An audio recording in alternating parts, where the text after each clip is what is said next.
Hello and welcome to Angry Andy Reviews. Now, I'm going to preface this review on the final two episodes of Stranger Things Season 4 by saying I think it's near impossible to really talk about it in any great detail without giving away some form of spoilers, but I'll do my best. There are going to be no spoilers here in this in this review. And I say episodes in relation to the final two episodes of Stranger Things Season 4. The bloody movies. They're not episodes, they're absolute marathons. And rightly so. Most of the time, I'm always dead skeptical about the length of a TV show, an episode, if it's dragging on or whatever. But the great thing about these final two episodes is that they never feel like they're dragging. They are so well written. Forgive me, they are so well written. They're well performed. They're well directed. They're well acted. It's pushed Stranger Things back up there for me. I didn't enjoy the third season, but this season I think has been an absolute 10 out of 10. I'll just throw that out there immediately. It's had tension in spades right the way through. Everything has been so well crafted, so well written, so well executed throughout each and every narrative beat that I can't really think of anything nitpicky wise, apart from maybe in the final episode it kind of does a 2 days later thing, and it's not a spoiler, it's just they do a 2 days later thing, and you sit there and think, really? Okay, what happens in those 2 days? But again, without going into any detail because it will unnecessarily spoil it, but the clear winner here is the execution of everything to do with Vecna.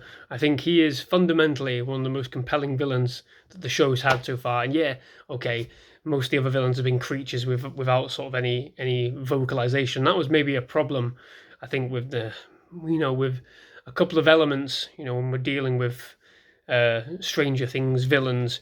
This guy has a purpose, a point to prove, and it tracks so well. It's so well done, so well executed. Of course, you do kind of see it coming. I think that's the only thing I would say as well. You do kind of see it coming. It doesn't really give you any sort of great deal of shocks. But in terms of what he does, in terms of his prowess and the absolute terror that he brings, it's so brilliantly well done. So brilliantly well done. Yeah, they really play up to it, I think, with everything he does. They play up to it, use of sound effects, the music, the lighting. They really give him a good platform to provide a terror for the show. And this season in particular has been so much more of a horror season than the others. And again, that plays to its strength. Everything that was done in this season has played into each of its strengths. The more horror they've given in, the more tension we see from the characters, the more reactions we get from them as they're put in these life and death situations. You get a real sense of dread, fear, tension, potential loss. They really do deal, the characters in this season, they really do deal with the potential that they're all going to die. And it's sort of interesting to sort of look at the juxtaposition from the very first season where these shy, inert kids to where they are now. It's I keep saying it. So well done, so well done. Got nothing but praise for this season. I think for me, the best thing about the season, as I've alluded to, is the horror, and it's at no better point than when we go into again the Upside Down. The Upside Down has sort of grown as the show has grown. We get more detail. We're seeing more horrific stuff, and we get into this point around Vecna's lair. I'm gonna say because I don't know whether it's a spoiler to say what exactly it is, but yeah, we get Vecna's lair, and the colouring is superb. The colour palette right the way through. It's unnerving. I think that's the key word. We're used to the Upside Down being this black and white, sort of grey scale area, but Vecna's lair is is something else entirely. It's so bleak and yet, immensely colourful. We get these lovely red tinges. It just screams unadulterated horror. This blood-curdling sort of Nightmare on Elm Street kind of sort of dreamscape. It's so well done. I said it again. I've got to stop saying that. But every single point, there are multiple stories going on in this season. And at first, the very first episode of this season, I don't know whether I alluded to it in my previous review, but it did sort of concern me that everyone was going off in different directions. But again, as so often happens, instead of stumbling, they commit and give everyone some reason and purpose for being where they are, rather than some characters drifting off and going, oh, well, they can stay there because they've got nothing to do in this season. Not here. Everyone has been given some kind of written reason for why they are where they are. Okay, maybe with Jonathan, I think Jonathan kind of gets left out. Yeah, I mean, he's there just to really facilitate his brother, Will, progressing, I think. We do get a lovely moment in the final episode with Jonathan, but yeah, I think everyone has a purpose for doing what they're doing. No one's really shortchanged, and we get these other characters that come into the fold, and you think, this is becoming quite an ensemble. I wonder if they're going to be able to commit and give everything to them. Well, that's why they gave them a 2.5 hour bloody finale, because every single character is given something to do. Eddie, the breakout character of the season for me, of the series, absolutely loved him, absolutely adored him. Fantastic character, fantastically well acted. And again, such a short amount of time that we've known him, and we get a full sense of who he is, what his hopes and his fears are, his growth as a character. I don't think it can be truly underestimated just how well written all of the characters are, especially the major players. For me, there's a vast difference in performance with Millie Bobby Brown. In this, there's more urgency to a character, there's more emotion to a character. Maybe that's a growth she's had as an actor.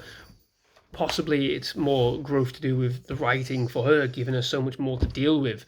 There are some really challenging moments in this for her character, and she fucking sails through them. So well done. And you get, all the regulars coming back. Matthew Modine's given something decent to do in this. Yeah. I'm struggling to think what to say, because anything more that I say will spoil this season, these last two episodes. Suffice to say, there are a couple of shocks, there are a couple of surprises. Everything ramps up to 11. Hey, you son of a bitch! Everything ramps up to 11. As if I've just made that joke and I'm laughing at it. Oh God, you loser! Everything ramps up, and the urgency is there. The threat is there. The tension is there. The terror is there. Some brilliant sequences, and I really can't say anything more than that. The music has been fantastic. Everyone's frigging loving that song at the minute as well. So it plays well into that. Again, I think the key thing, as I said before, is those visual effects. Those visual effects are absolutely stunning. There was a big sort of question mark over Netflix reportedly spending $30 million per episode. A lot of money. I'll tell you what, if they did, you can see it in every single frame. Spared no expense. Absolutely. So yeah, season 5's coming. I was one of those silly people that thought this was the end, but season 5 leaves the door massively open. Where we're going from here, is it all out war? Well, it'll be interesting to see what they do with it, how they approach it, whether they can nail this sort of level of performance, this level of tone, this level of writing, this level of creativity. It'd be interesting to see whether they can absolutely nail it again.